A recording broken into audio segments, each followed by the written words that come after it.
We are learning relief features of India, applying the study of geomorphology in Indian context. Indian mainland is divided into three physiographic units. We have handled the first one, Northern Mountain Wall. These are young fold mountains of the world that have developed due to Eurasian convergence with Indian and Burmese plate. Indian plate convergence have created what we learned yesterday. So I'll just create an arc. I don't want to repeat complete thing. When I take reference of Indian plate convergence, it created the mountain wall. ऐसा बनाया ना, syntaxical bent that incorporate the mountain wall here. अब ये syntaxical bent Suleman है, तो Suleman is not in India, so we don't study it. पर ये जो syntaxical bent आ रहा है, which eventually enters Myanmar also. Myanmar में अगर अपना स्कूल एटलस खोलो, जल्दी से खोल लो मैप ऑफ एशिया, तो you'll find अराकन योमा. और अगर आप अराकन योमा से थोड़ा और साउथ की तरफ बढ़ोगे, you'll easily find that Andaman Nicobar Islands are peaks of submerged young fold mountain. मतलब जब आप young fold mountain को डिमार्केट करते हैं, जब आप young fold mountain को आइडेंटिफाई करते हैं, तो अंडमान निकोबार आइलैंड्स को peaks of submerge young fold mountain. So कौन से यंग फोल्ड माउंटेन का सबमर्जेंस है? ये आपका अराकन योमा माउंटेन्स का है. So Andaman Nicobar islands and of course Arakan Yoma is not there in our country, so we definitely don't study it. We just restrict it as Purvanchal. So Himalayas as here and Purvanchal as here has been our approach of study. Now, as we have encountered Andaman Nicobar Islands as our approach of study, let us quickly take the understanding of them before moving on to the mainland feature. As I said, mainland is divided into three physiographic units. So, एक बार highlight कर देते हैं इस map पर. When I talk about mainland is identified with three physiographic unit. Second physiographic unit जो हमें justify करना है, उसको हम कहते हैं plateau. अब प्लाट्यू रीजन को डिमार्केट करने का बड़ा लॉजिकल सा तरीका है. वो लॉजिकल तरीका क्या है वो समझाएंगे आपको. So I divide peninsular plateau, I just demarcated it. इसमें मेघालय एंड सदर्न असम को भी लेना पड़ेगा. So the second physiographic unit that is identified as Indian unit is called plateau, and plateau is divided into three parts. Number one, peninsular plateau. Number two, central highland. आपको highland, plateau, peak और cordilleras बता चुके हैं. And number तीन is northeastern upland. क्योंकि यहां पर सिर्फ ये कहना कि plateau है गलत है. गारो, खांसी, जैंतिया तो by default hills हैं. मिखीर, बरेल hills हैं. But when I talk about Shillong Plateau, it's a plateau. So it's the combination of them. And added to it, if I have to think about the physiographic unit number last, ये कठियावाड़ इसी में included रहेगा. So it is plain. Plains को अभी हम सिर्फ northern plain. So let me write plain here as northern plain of India. और इन दोनों pointers को arrow डालकर लिख देते हैं east coast plain and west coast plain. तो मेरा इंडियन फिजियोग्राफिक यूनिट्स के हो गए चार part. Three of them mainland and two of them as island. So mainland पर कौन कौन से फीचर्स हो गए? It's mountain, plateau, plain, and islands Andaman Nicobar and Lakshadweep. I want to first talk about Andaman Nicobar Lakshadweep before I take you to the study of mainland feature. So I am getting on to the board. Are you permitting me? Done all of us? Island को pick up करना बहुत आसान सा काम है. So let us take islands quickly. So Arakan Yoma का reference लिया है. So let us try to take from there. I want to go to my board. If I talk about islands of India, I identify it into two categories, Andaman Nicobar islands and Lakshadweep. Purposefully ऐसे लिख रहे हैं क्योंकि Lakshadweep is on west and Andaman Nicobar islands are on east. When I talk about Lakshadweep as the island, they give me least diversity to understand. Lakshadweep are smaller islands, smaller in size. They just have 36 islands to it.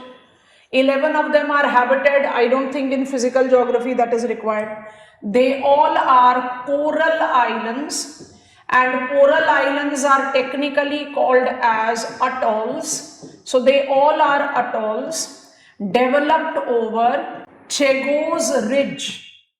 Chagos is the part of mid-Indian Ocean ridge. उतना popular ridge नहीं है जितना popular mid Atlantic ridge है, but developed over Chagos Ridge. Chagos Ridge has provided platform for coral polyps to thrive, and coral polyps have created this organic construct called Lakshadweep Islands of ours. And when I compare it to Andaman Nicobar Islands, and thereby I'll be shrinking it, they are comparatively bigger sized island, and definitely they are bigger group of island. I have got some 572 islands here. And these 572 islands are having diverse make for them. Diversity is their domain. जब आप diversity की बात करते हैं तो आप कौन कौन से पॉइंटर्स लेते हैं? एक आपको समझाया, we are continental island. What makes us continental? We are peaks of submerged young fold mountain. So continental island का क्या definition हो गया? We were part of mainland because of the rise in the mean sea level. Last ice age terminate हुआ तो mean sea level 200 meters rise किया. Because of the rise in the mean sea level, as the low-lying areas of the mountain that was extension of Aracanioma got submerged, so the peaks रह गए वो Andaman Nicobar island है. Major तो यही है, तो हमेशा इसी को हाईलाइट करेंगे. उसके अलावा I have volcanic island arc, बड़ा इंटरेस्टिंग पॉइंट है. सेकेंड पॉइंट पर इसको देते हैं. एंड थर्ड जो है, there are some coral islands also. So जब आप कोरल आइलैंड पार एक्सेलेंट मैच ढूंढोगे इंडिया में तो that is Lakshadweep, no denial. And continental island ढूंढोगे तो that is Andaman Nicobar. But Andaman Nicobar में, now I am shrinking the page, Andaman Nicobar islands में we all know we have Barren and Narcondam. Yes और नो? अब बैरन और नारकोंडम को जज करना है तो उसके लिए क्या करना पड़ेगा? We have to take reference of location. So maximum of Andaman Nicobar islands are continental. Coral islands are largely the shallow banks, तो इनके बारे में हम ज्यादा बात करते नहीं हैं. एंड वोल्केनिक आइलैंड में आपको बैरन एंड नारकोंडम के बारे में पता हो. Barren and Narcondam islands are volcanic islands of Andaman Nicobar, जिसमें बैरन एक्टिव है और नारकोंडम एक्सटिंक्ट है. It has not shown activity since the beginning of Cenozoic era. And now when I have to talk about the islands that are related here, हम क्या करते हैं? हम diagrammatic representation ready करते हैं. Can I proceed? I can. I am creating a diagrammatic representation. ठीक है? So I'm just adding a page. अगर मुझे लक्षद्वीप को जज करना है तो Lakshadweep is located, this is Minicoy, this is Cananore island, एक भी नहीं बनाएंगे, and this is Amin Devi. How do I demarcate them? From mainland of India, so I'm just using this line as mainland. It marks its extension beyond Lakshadweep Sea and between Arabian Sea. तो आपको location की clarity कैसे रखनी है? Lakshadweep Islands are located between Lakshadweep Sea and Arabian Sea. It is not between mainland and Arabian Sea. Lakshadweep Sea एक marginal water body है. अच्छा, all coral islands तो मेरे पास ज्यादा कुछ है नहीं बात करने के लिए. So how do I demarcate them? They are structurally categorized into two. Minicoy is considered to be largest atoll of our country. Atoll आपको बता दिया, कोरल आइलैंड का नाम है. सदर्न मोस्ट आइलैंड है ये. 9 डिग्रीज चैनल, 9 डिग्रीज मतलब 9 degrees latitude पर नाम बेस्ड है. 9 degrees channel separates Minicoy from Cannanore. अब कैननोर क्या है? Cannanore is biggest island group, biggest group of island. अब इसी ग्रुप ऑफ आइलैंड में and Amindivi are small islet. Islet मतलब बड़े छोटे से आइलैंड्स को आइसलेट बोलते हैं। Northern most constituent is called Amindivi. It is largely incorporating scattered small islets. Cannanore correlates with biggest group of island. और अगर आपको कुछ नाम रिटेन करने हैं तो हम कुछ नाम जरूर लिख सकते हैं। So let me just put on these principal names in bubble so that they are not hidden. So Amin Devi, Cananore and Minicoy are the three constituents that I see for Lakshadweep. And Cananore में आपका कावारती है, the administrative capital of this union territory of our country. Cananore में आपके पास है सुहेली, कल्पेनी, मतलब maximum island. Agatti, Pitti, you can keep on counting. So maximum islands कहां गए? कैननोर में। तो कैननोर हुआ central with the biggest group of island. Minicoy हुआ largest single atoll. Between Cannanore and Minicoy you have 9 degrees channel. And when you try to take reference of Amin Devi, it is largely incorporating fragmented smaller group of islands. So this is how you can understand Lakshadweep. Lakshadweep is coral island and task done. जब आप बात करते हो Andaman Nicobar islands की तो आप शुरुआत करते हैं कोको चैनल से। सो ये मेनलैंड है, मेनलैंड के रेफरेंस में बाउंड्री लाइन क्रिएट कर देते हैं। So I am creating my boundary line है। मेनलैंड का काम खत्म हो गया। थोड़ा सा पेज को श्रिंक करें, एडजस्ट करें ताकि एक कंपैरेटिव फिगर हमारे सामने तैयार हो जाए। असेसमेंट में आसानी रहती है। Now what I want to do is I want to take Andaman and Nicobar islands. So Andaman islands में North Andaman, Middle Andaman, South Andaman, Little Andaman, Car Nicobar, Little Nicobar, Great Nicobar. Coco channel से शुरू करेंगे और इंदिरा पॉइंट पर खत्म करेंगे। जब आप कोको चैनल और इंदिरा पॉइंट का मेंशन ले लेते हो तब आपके लिए रिक्वायरमेंट हो जाता है किन दो चीजों को जज करना, Bay of Bengal and Andaman Sea. So Andaman Nicobar Islands are located between Bay of Bengal and Andaman Sea. When I talk about Andaman Nicobar Islands, I very strongly take into consideration the islands that we should be aware of with in terms of their name. बहुत मुश्किल नाम नहीं है, आराम से याद होते हैं। This is North Andaman, this is Middle Andaman, this is South Andaman. तो North, Mid, South आराम से हो गया। And then this is Little Andaman. Little Andaman के बाद आपके पास आता है 10 degrees channel. इसका मतलब जब आप लक्षद्वीप आइलैंड्स को जब आप निकोबार आइलैंड्स को कंपेयर करोगे अंडमान आइलैंड से, I think it comes very spontaneous कि निकोबार आइलैंड्स जो हैं वो आपको जस्टिफिकेशन देंगे किसके लिए? I mean equatorial belt. माने Nicobar islands are located south of 10 degrees, इसका मतलब वो 10 डिग्रीज लैटिट्यूड के विद इन है तो वो इक्वेटोरियल। ये हेल्प कर देता है हमें to understand the biomes that we have to learn in environment ecology, biodiversity, climate change.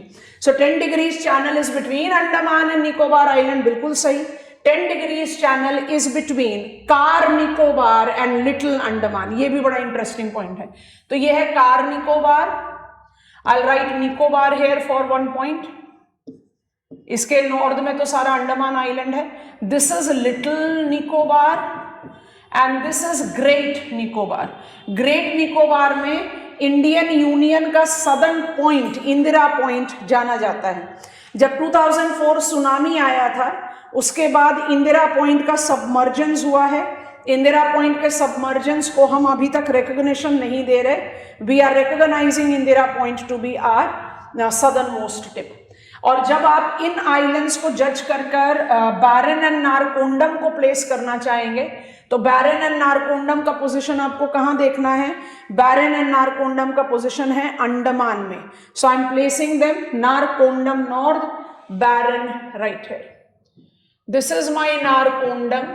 Capital city of Andaman, Port Blair, is located in South Andaman Island. Port Blair जो है वो South Andaman पर located है। I think this gives me the justification. So Andaman Nicobar Islands में you need to be comfortable with, they are bigger size island. Nicobar छोटा size का है compared to Andaman, but Andaman gives you bigger diversity. Coral banks भी दिखते हैं, volcanic islands भी दिखते हैं. And when I talk about Nicobar, they are largely continental island. Continental island का क्या definition लिया? I was part of mountain, I was part of land, I got submerged. And that submergence is because of the rise in mean sea level. This is islands for our country. क्या हमने islands को complete कर लिया है? Actually नहीं. Because when I talk about islands of India, ये दोनों group जिनको हमने अभी समझा, ये दोनों ग्रुप सिर्फ एक कैटेगरी ऑफ आइलैंड बनाते हैं जिसको बोलते हैं ओशियानिक आइलैंड्स. ये सिर्फ एक कैटेगरी है.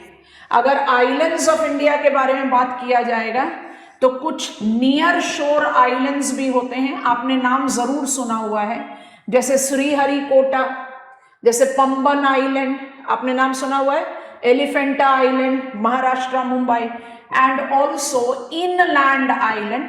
This is also quite popular one like Majuli. तो आइलैंड की जब बात होगी तो सिर्फ ओशियानिक आइलैंड की बात नहीं होती. We also talk about near shore island and inland island. उनको हम अप्रोप्रिएटली पढ़ेंगे जैसे हम कोस्टल प्लेन्स और प्लेन्स ऑफ इंडिया के बारे में बात करेंगे. I want to now begin with plateau of India. Plateau of India को कैसे जस्टिफाई करें, बहुत ध्यान से सुनना. Plateau of India is the oldest physiographic unit. Can I proceed class? जल्दी से गो अहेड दे दीजिए. नाम एक दिन में याद नहीं होते तो कोशिश भी नहीं करना और डिसअपॉइंट भी नहीं होना कि मुझे नाम याद नहीं हुए तो आई शुड फील डिसअपॉइंटेड ना. लॉजिक पकड़ लो. Lakshadweep is coral only, Andaman Nicobar are continental, volcanic and coral. ये चीज याद हो जानी चाहिए क्लास के बाद. नाम will be yours as you take one more revision. नाम एक दिन में याद नहीं होते. नेवर इंसिस्ट और नेवर फील डिसअपॉइंटेड. प्लाट्यू, जब हम प्लाट्यू की बात करते हैं तो we talk about the oldest physiographic unit of our country. Oldest physiographic unit. इस ओल्डेस्ट फिजियोग्राफिक यूनिट का जो एक जनरल अलाइनमेंट है वो कुछ ऐसा है. एक छोटा हमारा बेस डायग्राम रहेगा हमेशा. हमने आपको मैप पर भी अभी थोड़ी देर पहले बनाकर बताया. I just want to create it here. This oldest construct precisely looks like this. Miniature बना रहे हैं. अब आप कहोगे ये इस तरह का शेप कैसे आया, तो जरा अपने सामने physical map of India open करके रखना और इसके बाद हम इसकी बाउंड्री लाइन क्रिएट कर देंगे. तो आप बहुत ध्यान से नोटिस करेंगे. जब आप अपने सामने फिजिकल मैप ऑफ इंडिया रखोगे तो यहां पर आपको दिखाई दे रही है रिवर तापी और बिल्कुल इसके ईस्ट में आपको दिख रही है रिवर ब्रह्मणी. रिवर तापी और रिवर ब्रह्मणी के साउथ में जो ये ट्रायंगुलर प्लाट्यू दिख रहा है इसको आप बोलते हैं Deccan plateau. Deccan coming from दक्षिण, दैट स्टैंड्स फॉर साउथ. इसको आप काउंट करो physiographic unit 1 for plateau, Deccan plateau. ठीक है. इसके नॉर्थ में जो आपको पार्ट्स दिख रहे हैं, नोटिस करते जाना, आपको दिखाई देगा. You can find Malwa plateau और ईस्ट में ट्रैवल करो, छोटा नागपुर प्लाट्यू दिख रहा होगा. Yes, all of us. Malwa, छोटा नागपुर प्लाट्यू के साथ आपको बहुत आराम से दिखाई देंगे ये 3 कंस्टिट्यूएंट. इनको अलग कलर से राइट करने के पीछे एक रीजन है, वो रीजन अभी हम जस्टिफाई करते हैं. So what are the pointers that we are creating, बहुत ध्यान से नोटिस करना. This is Vindhyan, मिला. This is Satpura and this is Araval. तो अगर हम प्लाट्यू को ओल्डेस्ट लेकर चलें तो हमें क्या जज करना पड़ेगा, अभी समझा रहे हैं आपको. जब हमारा कैटेगरी नंबर 2 आता है, जिसको हम कैटेगरी नंबर 2 डिफाइन करेंगे अपने स्टडी में, तो we call it central upland. तो सेंट्रल अपलैंड में हम मालवा, छोटा नागपुर को इंक्लूड नहीं करते. हम इंक्लूड करते हैं अरावली, विंध्यंस एंड सतपुरास को. इसलिए कैन यू रिकॉल कि हमारे प्लाट्यू का नाम हमने पेनिनसुलर प्लाट्यू लिखा था, डेक्कन प्लाट्यू नहीं लिखा था. ये पॉइंट आपको समझना पड़ेगा, अभी समझा रहे हैं. और ये जो आपका छोटा नागपुर प्लाट्यू के बाद चला गया नॉर्थ ईस्ट में, ऑफ कोर्स वाया बांग्लादेश. इसको आप बोलते हैं फार ईस्टर्न अपलैंड, या एनसीईआरटी के हिसाब से देखें तो नॉर्थ ईस्टर्न अपलैंड। इसको आप काउंट कर लो तीसरा यूनिट, पढ़ते समय तो साथ में ही स्ट्रेच अप करते हैं। लोकेशन वाइज पॉइंटर पकड़ना है। This is my western Ghat, this is my eastern Ghat. Nilgiris से साउथ में ये पूरा ट्रायंगल ऐसे शेड कर दिया, इसको बोलते हैं सदर्न हिल्स, जिसमें आपको दिखाई दे रहा होगा नीलगिरीज, अनामलाई, कार्डोमम, जवादी, शेवरॉय, माने hills in Tamil Nadu and Kerala. ठीक है, सो पेनिनसुलर प्लाट्यू और डेक्कन प्लाट्यू के बीच में डिफरेंस है। अब ये बना मेरा बेस डायग्राम। अब इस बेस डायग्राम को श्रिंक कर रहे हैं और एक फ्लो चार्ट क्रिएट कर रहे हैं, उसके बाद समझते जाना क्या काम करना है। When I talk about plateau as a physiographic unit, तो इसकी जेनेसिस तब से है जब से ओरिजिन ऑफ द अर्थ है। मतलब I am dating our plateau to be as old as 4000 years, 4000 million years old. 4000 million years old physiographic unit by default would have been subjected to multiple modifications. Those multiple modifications is what we have to understand, and to understand that we try to divide it into pieces. तो हम NCERT के pieces के बारे में बात कर चुके, अब जरा टेक्निकल पीसेस के बारे में बात कर लेते हैं। So we divide plateau into, अब इसी कंसिडरेशन में स्टडी करेंगे हम। सबसे पहले पढ़ेंगे central highland. Central highland as the first physiographic unit of peninsular plateau is not oldest, they are not ancient, they are old fold mountain। Aravali किस force से बनेगा? कंप्रेशनल फोर्स से। And they are old block mountains, किस force से बनेगा? Tensional force. Vindhyans and Satpuras, Aravalis, Vindhyans, Satpuras. Plural लिखना क्यों जरूरी है? इसलिए जरूरी है कि Aravalis they are old fold, तो हम ये ओल्डेस्ट को एक टर्म से सप्लीमेंट कर सकते हैं, एंशियंट। मतलब कैसे बना था? Cooling and solidification of the earth's crust.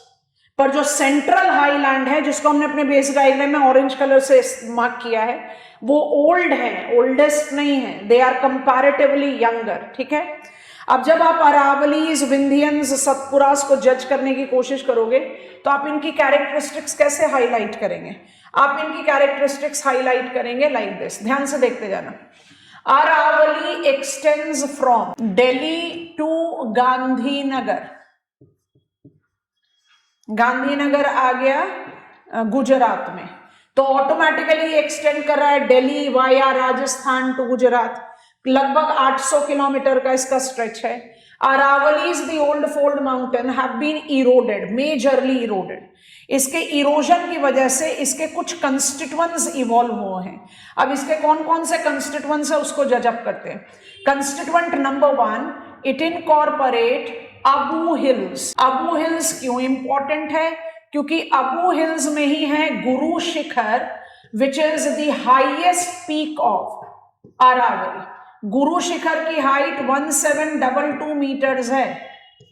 और सोचकर देखो, ये बिलीव किया जाता है कि Aravalli once upon a time was as tall as Himalayas. Himalayas का एवरेज एलिवेशन क्या है? 6000 मीटर्स। अरावली का जो टॉलेस्ट पीक है उसकी भी हाइट 2000 मीटर टच नहीं कर रही, क्योंकि Aravalli have been significantly levelled. Yes और no? Old mountain has been worked upon by levelers for very long. This is how you try to distinguish old mountain. और दूसरा, अगर आप अपने मैप पर भी देखो, आपको आराम से दिखाई देगा, you will find Malwa plateau. आप बोलेंगे मालवा प्लाट्यू क्यों अरावली का हिस्सा है? तो ऐसा इमेजिन करो कि I was part of Aravali, but I was eroded so much that my conical dimension is removed. And now I look like a plateau on the real map. So Aravallis बोलने का मतलब यही है कि हम Abu hills और Malwa plateau को recognition देते हैं। Are we comfortable? और बिल्कुल वैसे ही you have to justify, and I have to slightly readjust my page, क्योंकि 2-3 चीजें एकदम कलेक्टिवली साथ में होनी चाहिए। If I try to take Vindhyans and Satpuras, recall करेंगे, you all are aware of it. This is Vindhyan, this is rift valley, this is Satpura, this is rift valley, this is Satmala. Vindhyan की height को थोड़ा सा कम करेंगे क्योंकि एक पॉइंट जस्टिफाई कर रहा है।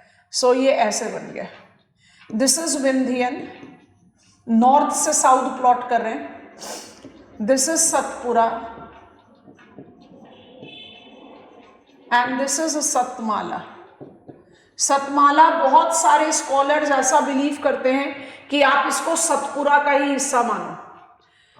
Why? I'll just make you understand. हमारे लिस्ट में भी हमने सतमाला नहीं लिखा है। अब इसके पीछे का लॉजिक देखते जाओ।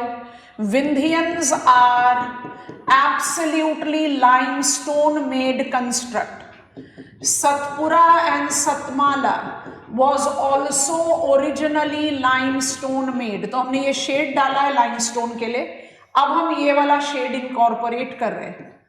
But they eventually developed basaltic sheets over them। basaltic sheets किसकी वजह से बनी? ट्रैप कंट्री, याद आ रहा है? ट्रांसफॉर्म फॉल्ट एग्जाम्पल दिखाया था। when India started moving towards Eurasia, it created movement in the same direction but at differential rate, which resulted into transform faults। From some of the faults there was ejection of magma।